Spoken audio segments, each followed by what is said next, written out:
A'udzubillahi minasyaitonirrajim. Bismillahirrahmanirrahim. Alhamdulillahirabbil alamin.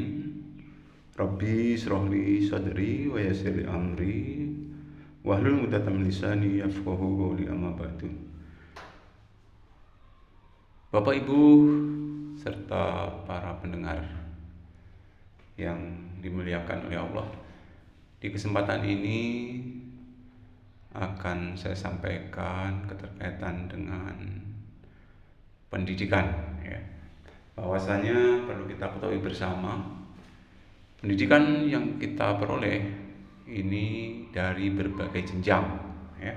Ada pendidikan formal, ada pendidikan non formal, dan juga ada pendidikan informal. Nah, ini untuk diketahui, ya. Mudah-mudahan kita dapat mengetahui secara jelas pendidikan yang dimaksud tersebut. Hadirin yang dirahmati oleh Allah Subhanahu wa taala, yang pertama yaitu saya coba untuk pendidikan informal, ya. Pendidikan informal adalah pendidikan yang dilakukan di dalam lingkungan keluarga, ya, di mana peran ayah ibu, ya, ini sangat mempengaruhi.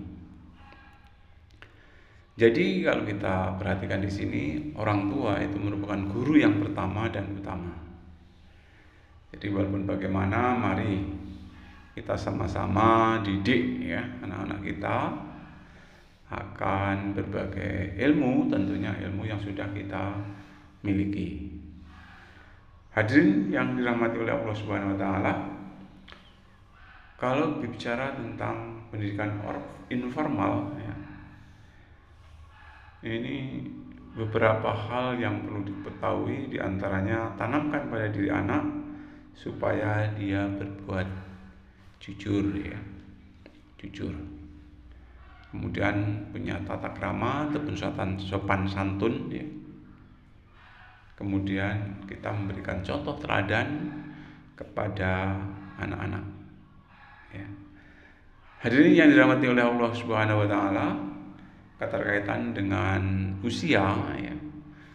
Ini mungkin ada yang usia PAUD, ya, TK, ada yang taraf SD, ya.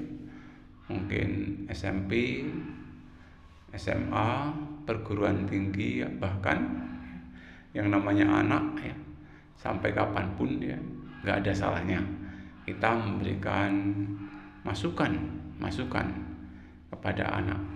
Karena apa, ya? Karena di dalam Al-Quran juga dikatakan, ya, ya ayyuhalladzina amanu qu anfusakum wa ahlikum naro, ya, hai orang-orang yang beriman, jagalah dirimu dan keluargamu dari panasnya api neraka. Ya, dari titik tersebut, ya, dari simpulan tersebut, ya, kita diupayakan supaya mendidik anak-anak kita, ya, supaya terbebas dari api neraka. Nah, hadirin yang dirahmati oleh Allah Subhanahu wa taala, soal kejujuran memang juga utama, ya, sopan santun, keteladanan, dan jika sudah berumur 7 tahun, mari kita ajari sholat, ya, kita ajari sholat. Kenapa? Karena nanti kalau sudah besar kita tidak mengasih pelajaran tentang sholat, kadang kalau sudah besar, ya, akan kesulitan bagi kita, ya. Jadi umur 7 tahun kita coba untuk belajar sholat, ya. Andai-andai umur 10 tahun belum mengamalkan sholat, ya, tentunya kita berusaha untuk memukul. Memukul di sini tentunya memukul yang tidak terlalu menyakitkan, tidak boleh sampai istilahnya itu membuat cedera, ya. Jadi kita upayakan, ya, supaya anak-anak kita, ya, umur 7 tahun itu sudah dipelajari sholat, ya. Mudah-mudahan dengan seusia 7 tahun setelah belajar, kemudian nanti setelah 10 tahun sudah bisa melaksanakan sholat dengan benar. Hadirin yang dirahmati Allah Subhanahu wa taala, perlu diketahui juga walaupun di rumah ya, itu anak-anak juga diajari untuk musyawarah ya. Musyawarah. Nah, keterkaitan dengan musyawarah di sini tentunya mungkin pembagian kerja juga dilakukan. Jadi anak-anak diajari ya supaya juga bisa mandiri. Ya. Misalnya tugas nyapu ya tentunya mereka kerjakan nyapu. Mungkin tugas nyuci piring ya nggak ada salahnya ya, nggak ada salahnya. Ya anak-anak mulai dikasih pekerjaan-pekerjaan yang sekiranya dia itu mampu, sekiranya tidak mampu, dan jangan sampai menjadi beban ya, tapi mereka ya, untuk mempelajari ya.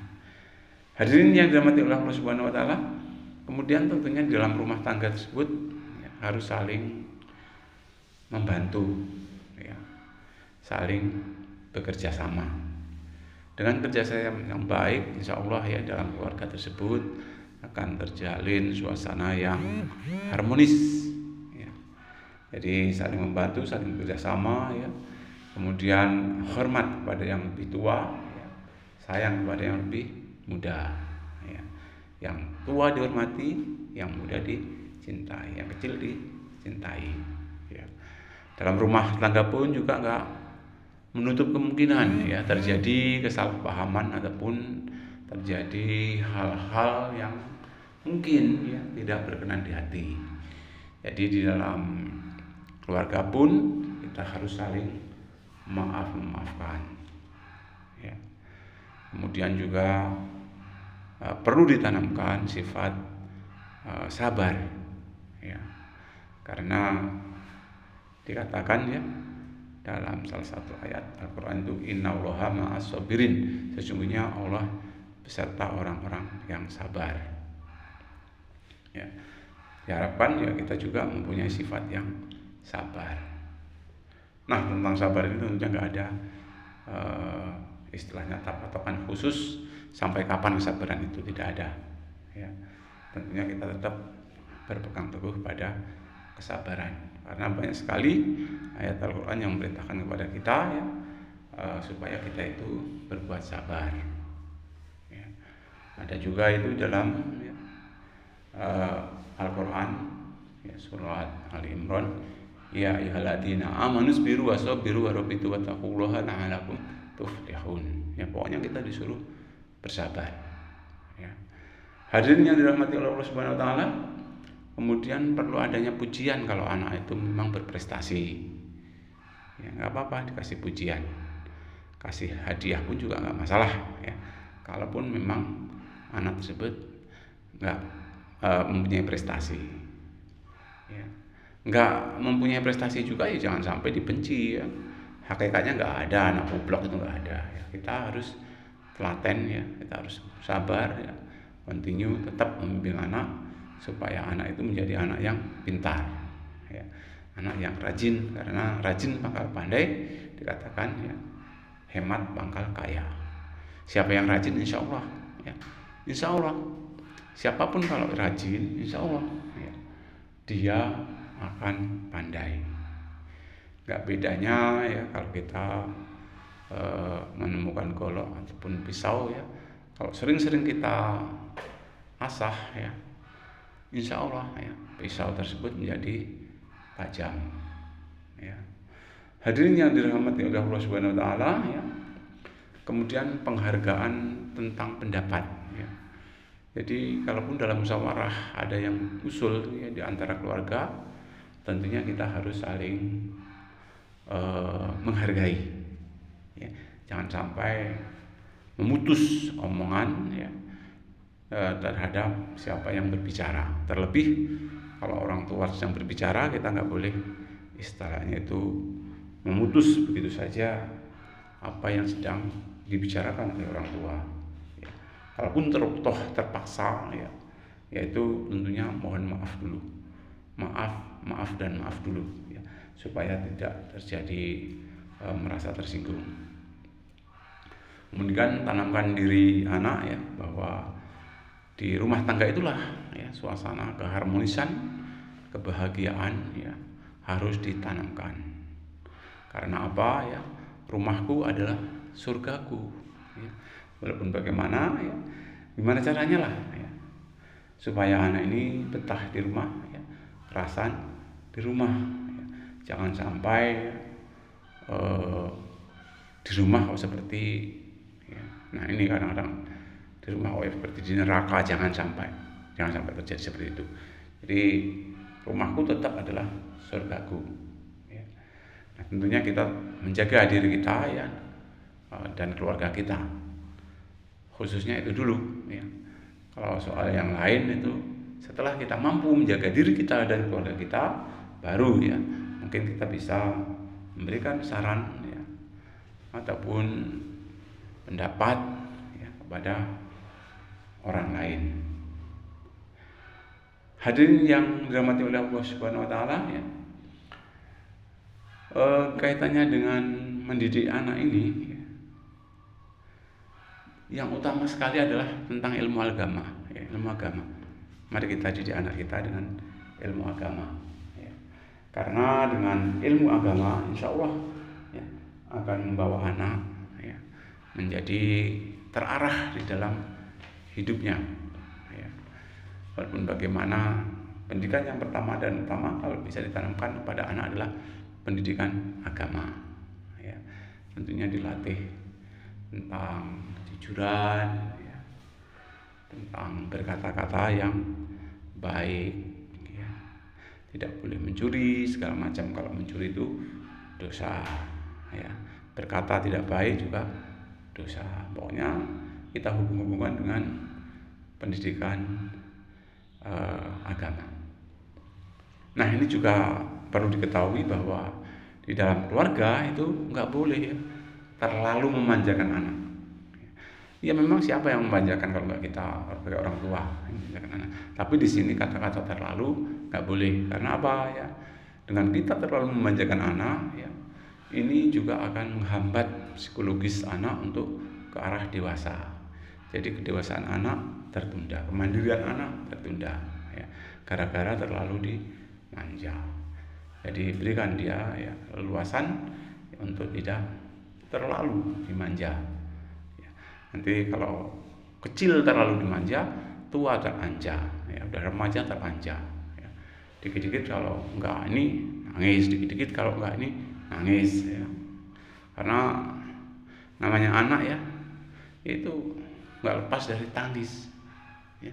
Sebenarnya nggak semua permintaan anak itu wajib kita turuti ya, nggak seperti itu. Tapi ya kita pilah-pilah akan nilai dan manfaatnya ya. Sesekali anak-anak mungkin minta dibelikan pulsa ya, minta dibelikan kuota ya. Kadang-kadang sampai merengek-rengek ya, nangis. Ya nangis nggak apa-apa ya, biarpun nanti dikasih, tapi sementara nangis nggak apa-apa ya. Karena ada istilah itu, biar anak menangis, yang penting orang tua tidak menangis. Maksudnya di sini ya, anak menangis dulu nggak apa-apa, daripada nanti ya, anak dikasih terus ya.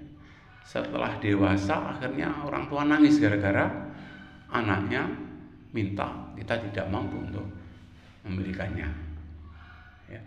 Jadi ya perlu diketahui ya, terlalu manja pada anak ya, itu sebenarnya juga kurang baik. Dimanja jangan terlalu, karena kalau dikit-dikit semua apa yang minta diberi, apa yang diminta diberi ya, juga tanpa kita mempertimbangkan ya, akan istilahnya itu nilai manfaatnya akan berakibat kurang baik ya.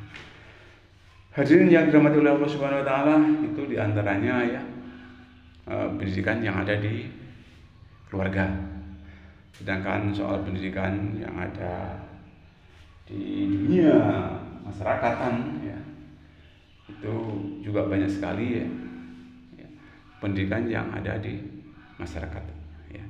Misalnya dengan lingkungan sekitar ya. Kita hati-hati ya dengan lingkungan sekitar, Karena di samping faktor dari keluarga, di masyarakat pun punya andil penting dalam mewujudkan keluarga sakinah mawaddah warahmah. Ya.